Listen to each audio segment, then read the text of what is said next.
diagram below, D with coordinates x and 15, right over there, is a point in the Cartesian plane such that OT is 17 units. So that would be this portion right here, the entirety of the line. Okay, it's about as good as I'm going to get it for now. B with coordinates negative 2 and A lie on OT. So that's that. Let's drop that down. What I mean by that is the altitude over there, and then let's punch in this onto our diagram. So that's negative 2, and that's A.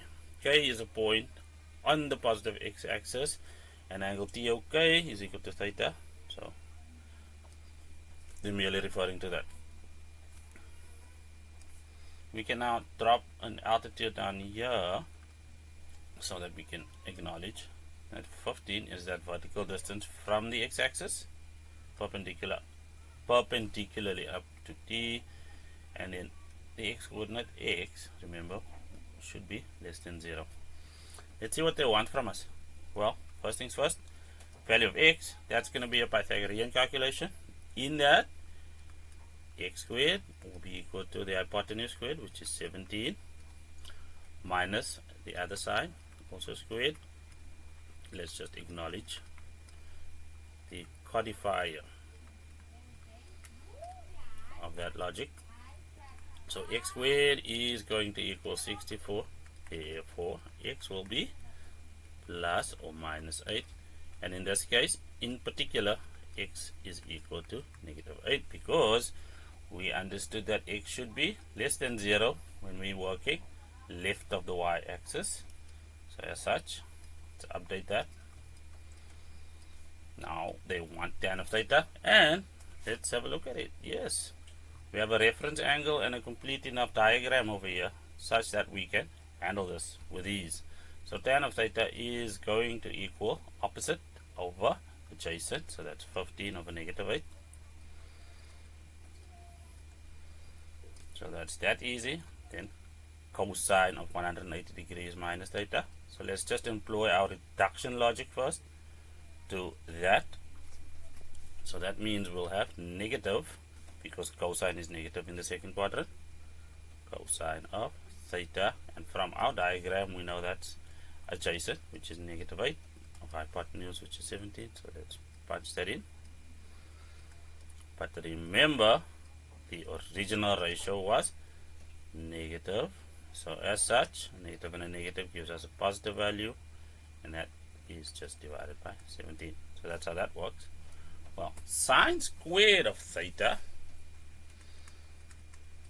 is a notational convenience in that it is a shorthand, and I'm deadly serious about this, for sine of theta in brackets or squared.